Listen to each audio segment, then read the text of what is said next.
My liewe broer en suster, die Here het op 'n snaakse wyse, snaakse manier 'n woord aan my toe gebring. En ek gaan vandag gesels oor 'n baie interessante onderwerp. En ek glo en vertrou dat die boodskap wat deur my mond gaan kom, daar's baie werk en baie gebid, baie tyd voorbereiding gedoen.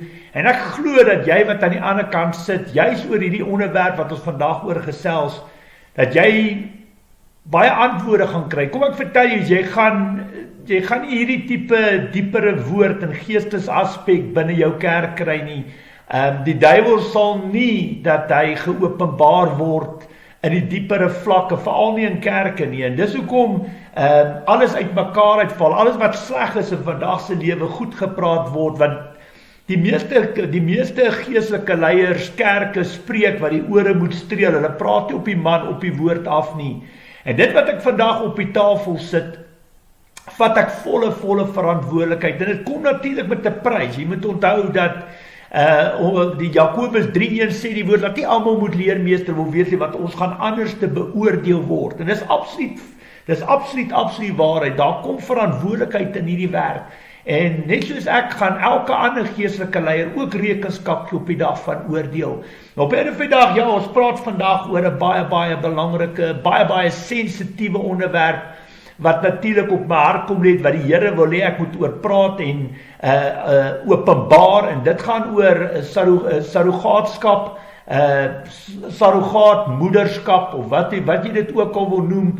En dan gaan ek sommer rondom dit kyk na aanneming en aborsie en alles wat daarmee gepaard gaan. Nou, baie belangrik, baie mense raak betrokke by hierdie wyse van geboorteskenk en hoe kan ek sê, surrogaatskap kom met 'n baie groot verantwoordelikheid. En baie mense doen dit natuurlik vir die verkeerde redes. Ons weet daar's mense wat dit doen uit liefde om 'n verskil in ander mense se lewens te bring. En dan kry jy weer die mense wat, of die vrou getroud is of nie getroud is nie, wat dit doen vir geld, om 'n lewe daar uit te maak. En ja, ons gaan 'n bietjie kyk vandag wat die Here op my hart kom lê. En ek het ook vir die Here gebid vir 'n wag voor my mond, dat hy my tong sal knoop, dat ek net sal praat wat van die Heilige Gees afkom, wat binne my is, dat ek die woord sal spreek, soos die Here dit ook op my hart lê. So ja, ek wil jou uitnooi, kry vir jou 'n lekker koppie koffie, koppie tee, kry vir jou 'n glas water, trek jou Bybel nader, jou skrifte, jou pen en papier, want ek gaan baie praat, en hier's baie skrifte wat die Here op my hart kom lê. Ek is 'n persoon wat die woord bring soos die Here dit op my hart lê. Ek doen 'n werk nie halfpad nie. As 'n leerstelling 'n uur is dit 'n uur, omdat dit so op my hart kom gelê het. Ek kan nie 'n uur se leerstelling in 3 minute kom aframmel nie, want as dit 'n gemors, dan kan ek dit maar net so wel los. Maar ja, kom ons begin. Ek wil nie te lank praat nie, ek gaan so vinnig as wat ek kan, dit wat op my hart gelê word, juis oor hierdie baie sensitiewe onderwerp, gaan ek so gou as moontlik op die produk op die tafel sit. En al wat God van jou verwag is tyd. Jou tyd is 'n offer vir die Here om in te neem wat vandag na jou kant toe kom. En jy sal vandag besef die diepere vlak en geestesaspek wat juis met hierdie tipe optredes gepaard gaan. Goed wat die mense nie geleer word in kerke nie. En vir my altyd 'n eer en 'n voorreg om in die naam van die Here te praat en op 'n einde van die dag hom te verheerlik deur my geloof en my gehoorsaamheid. Surrogaatmoederskap is 'n reëling, as ons kyk wat dit is, die betekenis.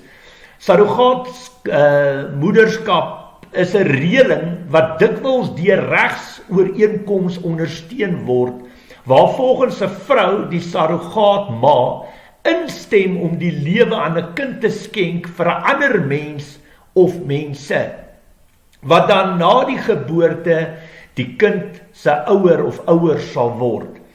Getroud of ongetroud, of jou man dit goedkeur of nie, dit bly verkeerd. Dit is 'n absolute gruwel in God se oë. En vandag gaan ek dit verduidelik, staaf en bevestig uit die woord van God uit. Ek is nie hier om jou te keer nie. Ek is hier om jou te waarsku, om jou te vermaan. Dit is my werk, of jy luister of nie, of mense luister of nie, definitief. Ons mense het groter as God geword. Baie mense maak 'n obsessie van swangerskap. Baie van hulle wil vir God voorskryf wat hy moet doen.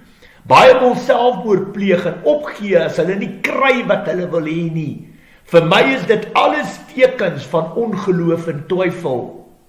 Dit is vir my 'n teken dat jy nog nie tot volle inkeer gekom het nie. Hoekom sê ek so?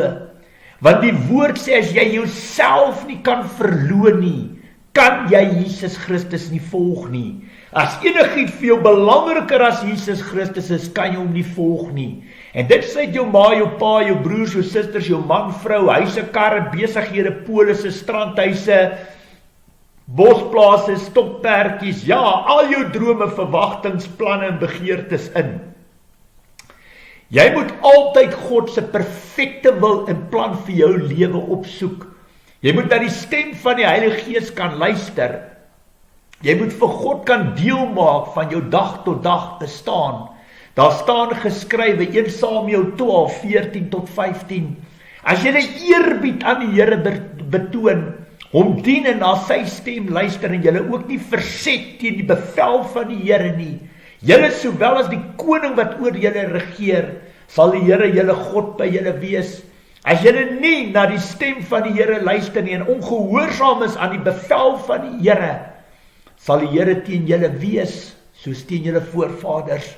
Die Here gee ook vir my Johannes 10, vers 3, 16 en vers 27. Johannes 10, vers 3, 16 en 27. Die skape luister na die herder se stem. Hy roep sy skape op hulle name en lei hulle uit. Ek het nog ander skape, wat nie van hierdie kraal is nie. Ek moet hulle ook lei. Hulle sal na my stem luister en hulle sal een kudde wees met een herder. My skape luister na my stem. Ek ken hulle en hulle volg my. Johannes 16, 13 tot 15 gee die Here ook vir julle. Wanneer hy kom, die Gees van die waarheid, dis die Heilige Gees, sal hy julle in die hele waarheid lei. Wat hy sal sê, sal nie van homself kom nie. Hy sal net sê wat hy hoor en hy sal die dinge wat gaan kom aan julle verkondig. Hy sal my verheerlik, want wat hy van my ontvang, sal hy aan julle verkondig.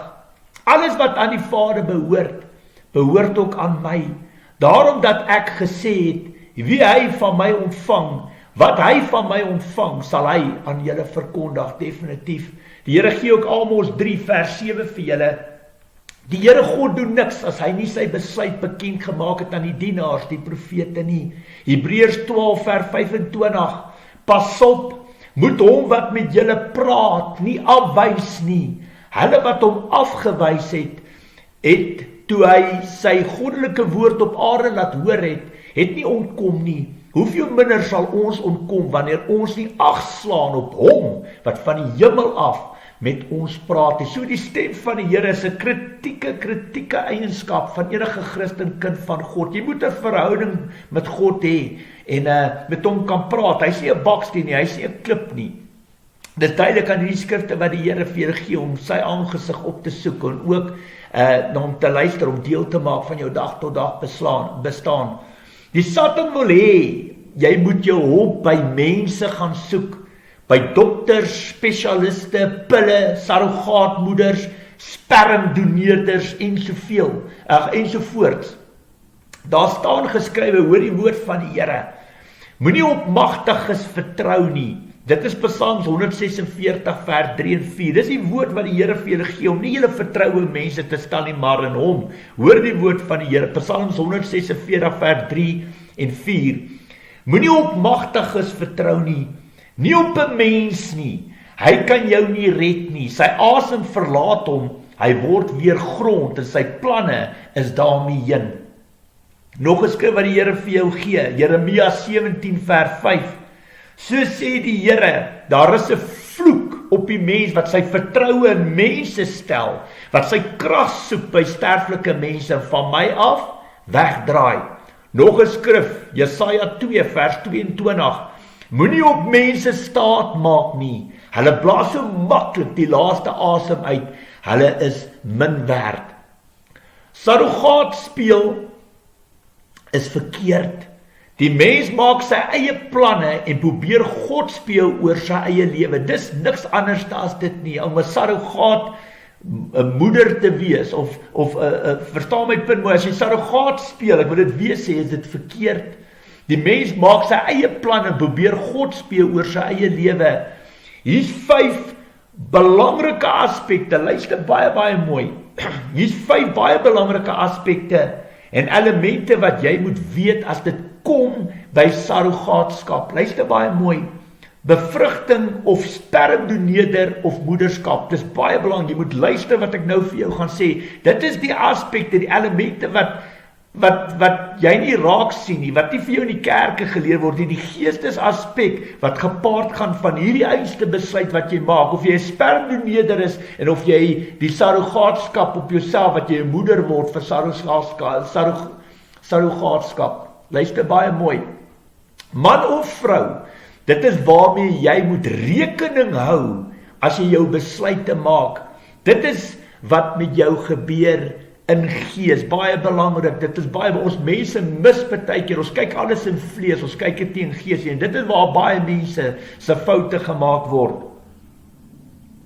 Punt nommer 1, daar's 'n sielsbinding tussen jou en die baba wat verwek word, of jy die spermdoneerder is, en of jy die moederskap, die surrogaatskap moeder is, daar's 'n sielsbus tussen jou en daai kan ek sê, daai baba wat gebore word, ook outomaties met die persoon wie se sperm dit is. Alright, baie belangrik, daar's 'n sielsbinding tussen jou en die baba en die persoon, die spermdoneerder of die moederskap, die surrogaatskap moeder. Baie belangrik, jy moet besef en weet, dit is, hierdie goed gaan julle nie in die kerke hoor nie. Dis hoekom die Here dit op my hart druk, om vir jou wat so besluit maak, sodat jy verstaan, wat is die geestesaspek gebonde aan sulke tipe besluit. Dan, jy word een in gees met die persoon wie se sperm ingeplant word. Baie belangrik, so jy's 'n surrogaat moeder, nou plant hulle 'n saadjie binne jou in, en jy dra die baba vir die spesifieke persoon, so jy word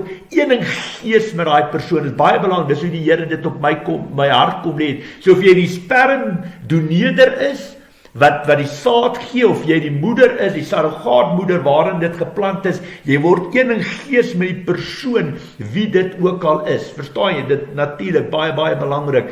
Dan, punt nommer 3, jy word een in gees met die bloedlyne van die biologiese vader van die saad of sperm binne wat binne jou geplant word. So baie belangrik, jy moet dit besef, of jy die sperm, die biologiese vader van daai saad of sperm is, en of jy die moeder is, die surrogaatmoeder waarin die saad geplant word, jy word een in gees met die bloedlyne van daai spesifieke persoon. Dit is verskriklik belangrik dat jy besef, alles wat deur daai persoon se bloedlyne kom, gaan jy een in gees mee word. Dit is baie belangrik. Dis punt nommer 3. Punt nommer 4, daar's 'n vloek oor jou vir buite-egtelike seks, die onnatuurlike bevrugting buite die huwelik. Alraai, baie belangrik, en dis hoe die Here dit op my hart kom lê. So dit is die 4 elemente waarmee jy moet rekening hou voor jy jou saad of jou sperm gaan skenk vir surrogaatskap, of wanneer jy die moeder is van surrogaatskap waarin die saad geplant is. Maak nie saak van wie die partye buitekant is nie. Dit is elemente, dit is faktore waarvan jy moet rekening hou. Nou as jy deur God se oë na jou lewe kyk, as jy deur God, onthou God is gees, as jy deur God se oë na jou lewe kyk, lyk jou liggaam soos 'n server, soos die IT mense altyd praat, soos 'n server, en uit daai server uit is 'n klomp internetkoneksies wat daar uitkom, alles geestelik natuurlik. Alright, so is baie belangrik dat jy geestelik na hierdie hele situasie kyk, en die besluite wat jy maak, dat jy moet besef en weet, dit is net van goeie sperm, kry geld, en daar is dit klaar, nou het jy klaar jou geldjie gemaak vir die dag, of party vrouens, elke jaar, as hulle soos 'n hen wat eiers lê, elke jaar, dan word daar kinders in hulle bevrug, en hulle skenk kinders, wat alles gaan oor geld. Verstaan jy, raak soos 'n bevrugtingmasjien op die einde van die dag, en jy mis die geestesaspek rondom hierdie besluite wat gemaak, of jy getroud is of nie getroud is nie. Baie belangrik, jy moet rekening hou met dit wat ek tans vir jou gesê het. God se vermaning en God se vermaning en waarskuwing ook oor kinders buite die eg, buite die huwelik. Luister baie mooi. God se vermaning en waarskuwing oor kinders wat buite die eg, buite die huwelik gebore word. Verstaan jy, as jy, of jy nou 'n saad skenk en of jy 'n surrogaatmoeder is, daai kinder word buite die eg, buite die huwelik gebore. Verstaan jy, baie belangrik. En jy moet rekening hou van die waarskuwing en vermaanings wat die Here vandag vir jou gee. Punt nommer 1 is daar 'n vloek. Nie net oor jou en of jy nou die spermdoneerder is en of jy die surrogaatmoeder is nie, maar ook oor die baba, oor die kind wat gebore is daar 'n vloek. Verstaan jy? Omdat dit buite huwelik plaasgevind het. En die skrifte wat die Here vandag vir jou gee om dit te staaf en bevestig, wat uit my mond uitkom, is punt nommer 1, Deuteronomium 23 vers 2, niemand wat gebore is uit ontoelaatbare geslagsgemeenskap mag lid van die gemeente word nie, selfs nie so 'n persoon se 10de nageslag nie. Baie belangrik. Dan gee die Here nog 'n skrif, Hosea 2 vers 3 en 4.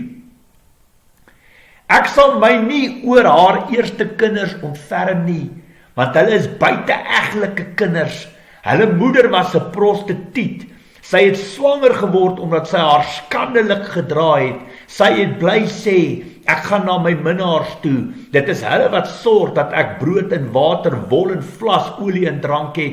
So ja, dit wat jy doen jy vir geld. Verstaan jy, doen dit, baie van hulle doen dit vir finansies, om geld, om 'n lewe daaruit te maak, maar op die einde van die dag is dit alles buite-eglike kinders. En die Bybel is baie hard en duidelik van die vermaning en waarskuwing wat God vir elkeen van julle gee, wat julle self betrokke maak by hierdie tipe besluite.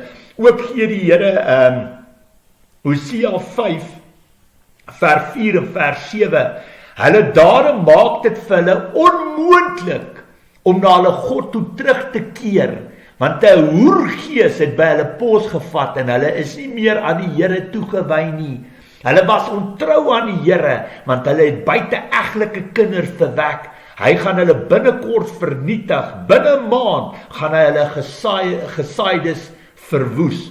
Nou baie belangrik, so jy vrou wat surrogaatskap speel vir mense wat in homoseksualiteit vasgevang. Hierdie is nog 'n baie kragtige waarskuwing wat die Here op my hart kom druk het. Baie van julle van die vroue speel surrogaatskap vir mense wat in homoseksualiteit vasgevang is. En jy, 'n man wat jou sperm doneer om 'n kind te verwek, alles vir geld natuurlik.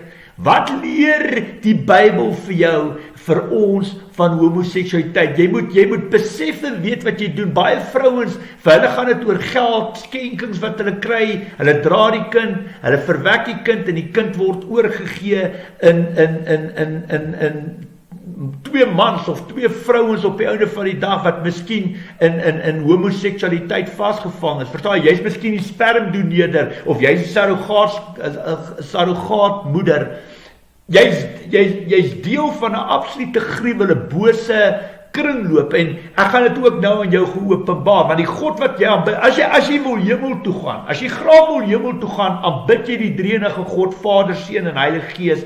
Ons weet ook dat Jesus Christus is ons koning en hy is die enigste God wat daar is. Jakobus 2:19 sê die woord, glo julle daar is net een God. Die bose magte glo dit ook, en wat doen hulle? Hulle sidder van angs. So ek wil net deur my optredes, dit wat ek nou vir jou sê, baie vrouens doen dit en gee die kinders op die einde van die dag vir twee mans wat in 'n homoseksuele verhouding is. En jy moet besef en weet wat 'n gruwelike daad homoseksualiteit in die eerste plek voor die Here is. En dis hoekom die Here my toelaat om hierdie goed aan jou te openbaar, sodat ons dit wortel en tak, sodat jy besef dat jy is eintlik deel van die kwaad. Verstaan jy, jy is deel van 'n probleem en jy speel 100% in Satan se kraal en jy offer eintlik aan Satan daai kinders, daai lewe wat God vir jou skenk. Hoor die woord van die Here. Jy moet besef en weet, as ons kyk na homoseksualiteit, is daar punt nommer 1 'n vloek oor daai persoon of 'n twee mans of twee vrouens, as jy moet dit besef en weet. Daar's ook sielsbinding tussen die twee mans, verstaan jy, baie belangrik en outomaties As ons kyk na Genesis 19, kan jy jou Bybel oopmaak en self gaan lees in Genesis 19, wat het die Here gedoen by Sodom en Gomorra, en verstaan jy, juist met mense wat so gelewe het, en absoluut goddeloos, boos en onheilig gelewe het, wat het God in Genesis 19 gemaak met Sodom en Gomorra? Jy sal jou antwoord in die Bybel kry. Dan lees ons ook in Rigters 19 van die Leviet en sy byvrou, en hoe die mans, hulle wil eers die Leviet ook bygekom en verkrag het met hom, homoseksualiteit, gesagsgemeenskap beoefen het, en op die einde van die dag, hoe die byvrou en die persoon by wie hy aan huis gegaan het, sy dogter oorgegee is aan daai boosdoeners, en op die einde van die dag het hulle daai vrouens so verkrag en verrinnewoes, dat op die einde van die dag kort en kragtig het die byvrou haar lewe verloor, en hoe die Leviet haar in stukke opgesny het en oor die land gestuur het, dat die verskillende stamme van Israel toe, baie interessant, maar dit is ook maar 'n skrif in die woord wat vir ons leer, dat van die grootste redes hoekom God dit 'n gruwel in God se oë is, mans wat met mans seksueel verkeer en vrouens wat met vrouens seksueel verkeer, is 'n absolute gruwel in God se oë. Die Here gee vir jou ook wat vandag na my luister, Levitikus 18 vers 22. Jy mag nie 'n homoseksuele verhouding hê nie. Dit is 'n afstootlike sonde. Dis die Bybel wat die praat, dis die Koert wat die praat, ek praat uit die Bybel uit, om vir my te sê, Koert, nou oordeel jy, is net so goed, jy sê God oordeel, wat ek praat uit die Bybel uit, verstaan jy, hoe kan jy sê ek oordeel as ek uit die Bybel uit praat, om vir my te sê, ek oordeel op die einde van die dag, net so goed, jy sê God oordeel, want dit wat ek hier praat ek uit die Bybel, en dit is die Bybel wat die praatwerk doen nie, so baie, jy moet baie mooi luister, na die vermaanings en waarskuwing wat na jou kant toe kom, want God gaan nie vir jou boks blom en chocolates gee, as jy hierdie tipe goddeloosheid en gruwelike en afstootlike sondes, mense wat dit beoefen, kos gee nie, verstaan jy, dit goed praat en goed keer nie, maar ons kom nou daarby uit, die Here gee nog 'n skrif, Levitikus 20 vers 13, 2 mans wat homoseksueel verkeer, doen 'n afskuwelike sonde, hulle moet doodgemaak word, hulle verdien die dood. Dit was in die tye voordat Jesus Christus gekom het. Toe kom Jesus Christus en hy bring genade na die tafel toe. Vandag is daar genade vir daai sonde, maar die woord sê, gaan uit en sondig nie weer nie. Ons moet bekeer, jou sondes erken, bely en daarvan af distansieer en jou bekering bewys met dade wat by jou bekering pas. Gaan dan uit en sondig nie weer nie. Verstaan jy, nêrens in die Bybel gee die Here vir jou toestemming om 'n sondes te verhard en te bly lewe nie. Nog 'n skrif wat die Here gee, net vir jou om 'n idee te gee, hoe voel God oor homoseksualiteit en wat die woord sê daarvan. Ons is nie blind en doof nie, ons gaan nie praat wat die ore streel nie, ons praat op die man af, want jy moet dit hoor. Veral jy wat dit ondersteun en wat kinders vir sulke tipe mense produseer, of as surrogaatmoeder 'n kind dra, dan outomaties vir sulke tipe verhoudings gee. Jy's deel van die probleem, en jy's deel van hierdie gruwelike afstootlike sonde, en jy ondersteun dit, jy praat dit goed. Dis absoluut dit is absoluut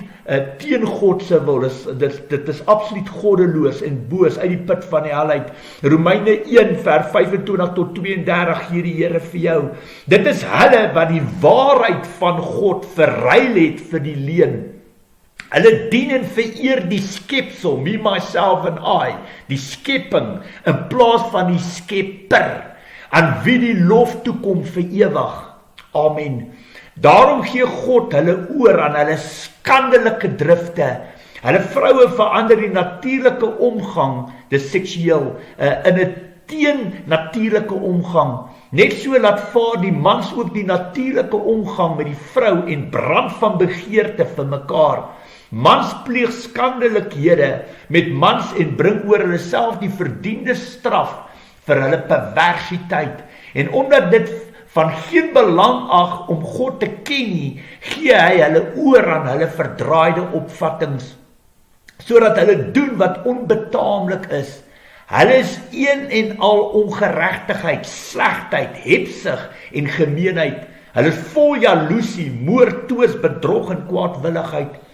Hulle skinder en praat kwaad. Hulle haat God. Hulle is hooghartig, aanmagtigend, verwaand, hulle is mense wat kwaad uitdink, ongehoorsaam aan hulle ouers, hulle is onverstandig, onbetroubaar, liefdeloos, hardvochtig. Hulle is mense wat die verordeninge van God ken, dat die wat sulke dinge doen, die dood verdien. En tog doen hulle nie net self hierdie dinge nie, maar hulle vind dit ook goed as ander dit doen.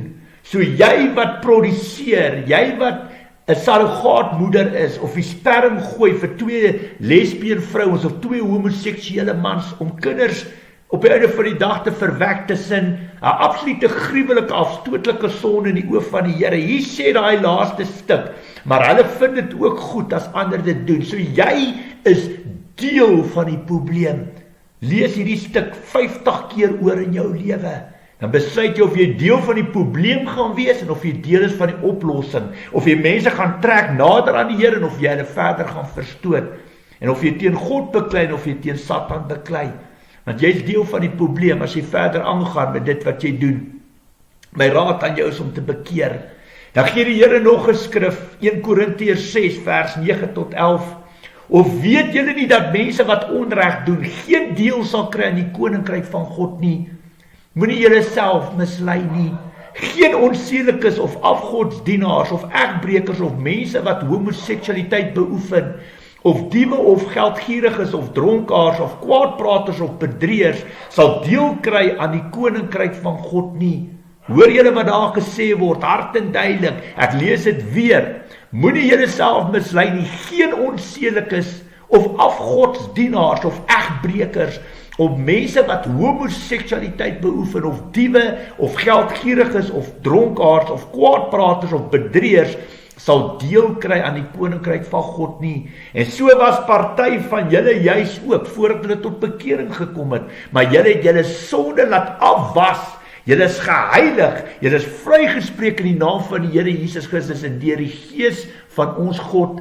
Jy sien, nêrens sê die woord toe jy tot bekering skoon gewas is, toe gaan hulle verder aan met daai sondes. Hoeveel kerke gaan hou hulle nagmaal en alles, dan stap die mense daar uit, dan gaan hulle aan met hulle homoseksualiteit, dan gaan hulle aan met hulle onsedelikheid, gaan hulle aan met hulle voorhuwelikse seks, gaan hulle aan met afgodsdienaars en verstaan my punt mooi, ons maak 'n absolute bespotting en 'n grap van ons geloof, met alle respek gesê. Kom, dan gee die Here vir ons nog 'n skrif, 1 Timoteus 1 vers 3 tot 11. Soos by my vertrek na Macedonië toe, dring ek nou weer by jou daarop aan om in Efese te bly. Daar is sekere mense wat vals leerstellings versprei, en jy moet hulle dit verbied. Hulle moet hulle nie met verdigsels en eindelose geslagregisters besig hou nie. Sulke dinge gee eerder aanleiding tot twisgesprekke as dat dit die vorming bevorder wat God deur die geloof gee. Die doel van hierdie opdrag is om liefde te wek wat uit 'n reine hart, 'n goeie gewete en opregte geloof kom. Daar is mense wat hiervan afgedwaal het en in 'n vrugtelose gepraat verval het. Hulle wil leermeesters in die wet wees, maar hulle verstaan nie hulle eie woorde of die dinge waaroor hulle so selfversekerd praat nie. Ons weet dat die wet goed is as 'n mens dit op die regte manier gebruik.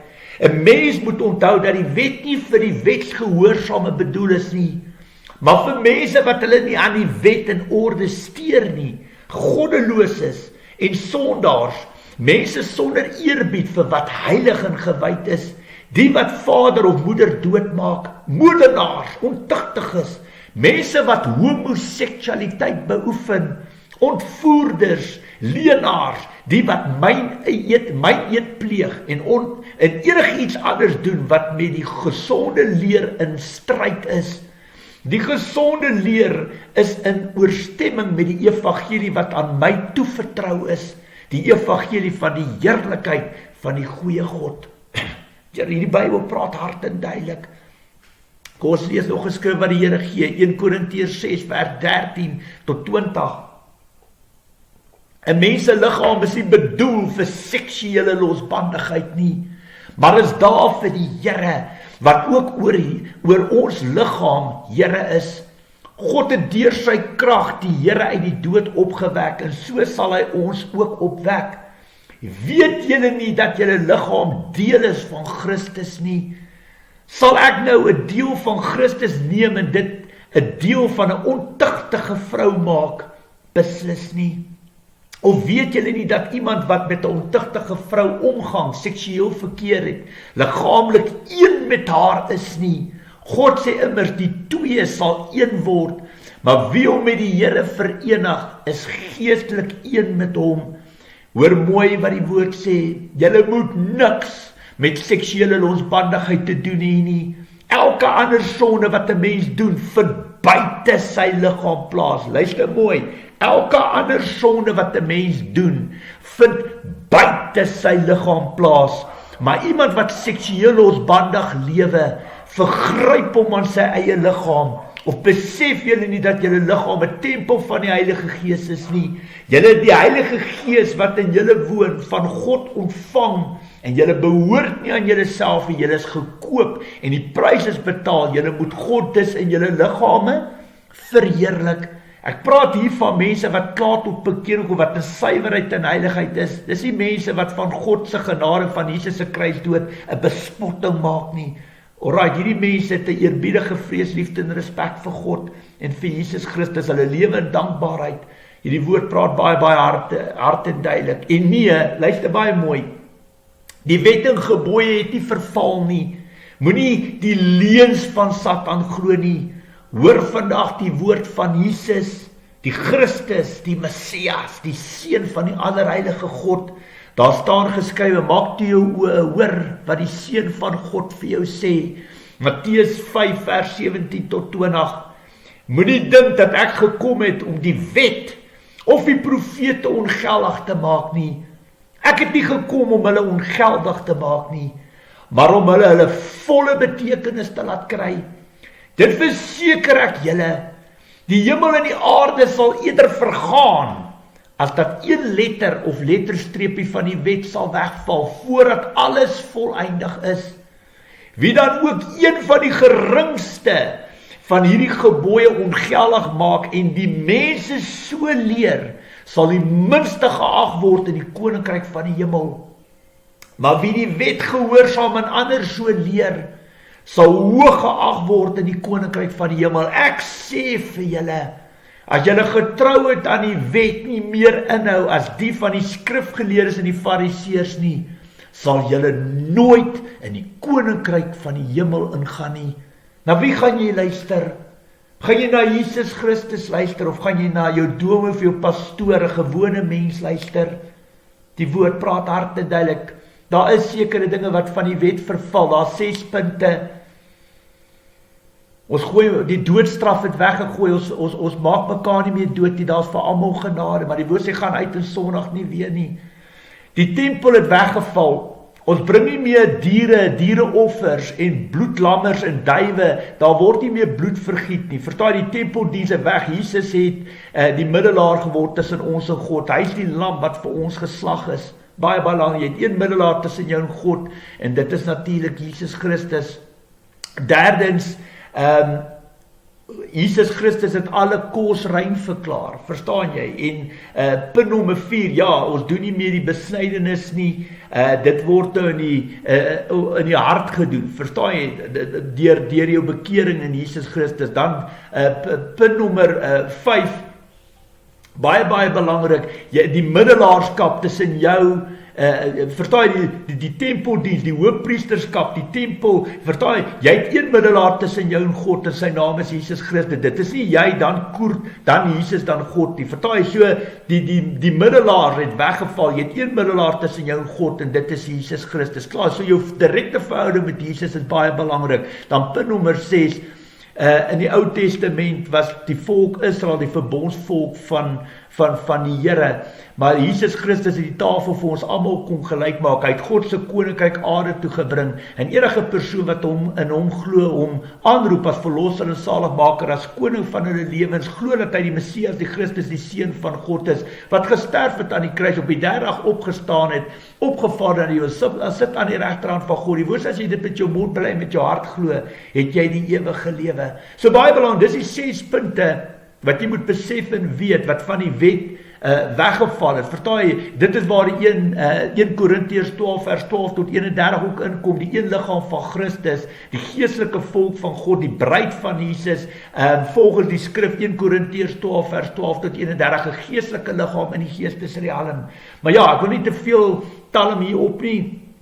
Kom ons gaan verder aan, maar dit is wat van die wet weggeval het. Nêrens sê die Bybel het die wet weggeval of die gebooie nie. Dis 'n leuen uit die put. Dis 'n halwe waarheid wat versprei en verkondig word. Na wie gaan jy luister? Na valse profete? Gaan jy luister na valse domies en pastore wat heel moontlik hulle self opgeroep het? God het hulle nooit eers bemagtig en geroep nie. En dit is hoe Satan ons kerke geïnfiltreer. Hoe gaan jy luister na Jesus Christus en begin respek hê vir God se gebooie, begin respek hê vir die wet. Verstaan jy, ek is vol van die Heilige Gees. Maar ek gaan slaap nie met 'n dier, ek het nie seks met diere nie. Hoekom? Omdat die wet vir my leer, dis 'n absolute afstootlike gruwel in God se oë. Verstaan jy, ek is met die Heilige Gees vervul.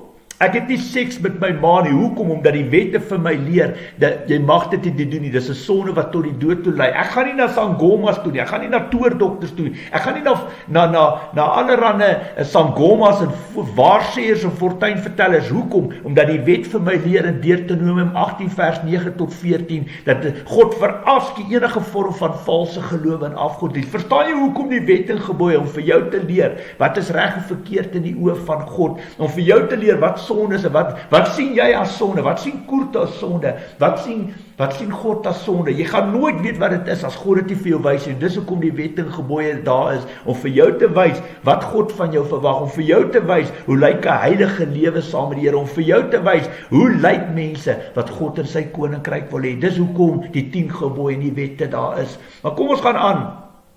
Baie belangrik. Jy ondersteun, jy wat surrogaatskap moeder speel en wat jou liggaam oopmaak om 'n kind te verwek, alles, in baie gevalle gaan dit maar oor geld, of jy wat 'n sperm skenk, verstaan jy, kry jou paycheck en daar gaan jy. Luister baie mooi, jy ondersteun homoseksualiteit deur jou goddelose, bose optredes. Jy is deel van die probleem in die land. God sê nee en die wêreld sê jy mag maar. So jy is in direkte opstand en rebellie teenoor God en sy woord. Tyd vir terugdraai na die Here toe. Tyd om te bekeer as jy baie graag wil hemel toe gaan. Hou op dobbel met jou plek in die hemel. God is 'n God van orde, wette, reëls en gehoorsaamheid. Hy is nie 'n God van wanorde, wetteloosheid, disrespek en ongehoorsaamheid nie. Wie hom eer, sal hy eer. En wie hom minag, sal hy minag. Die keuse is natuurlik in jou eie hande. Elkeen van ons is verantwoordelik vir ons eie besluite en dade. God gee vir elkeen van ons 'n vrye wil en keuse. God stuur niemand hel toe nie. Mense maak self die keuse om hel toe te gaan, definitief. Jy kan nie vir God en mammon dien nie. Ons verstaan mekaar baie mooi. Baie vrouens, selfs getroude vrouens, doen hierdie afstootlike sonde van surrogaatskap net vir geld, met hulle man se toestemming natuurlik. Dit is 'n bose kringloop, 'n leuen, 'n gruweldaad uit die put van die hel uit. Julle hoor wat ek sê, dit is hoe ek het van die Heilige Gees af, dis gestaaf en bevestig. God verafskie dit. Dit is niks anders as afgoderry nie. Daar staan geskrywe, Matteus 6:24, niemand kan vir 2 baase tergelyk werk nie. Hy sal of die een minder ag, of die ander een hoor, of vir die een meer oor hê, en die ander een afskeep. Julle kan nie God en mammon dien nie.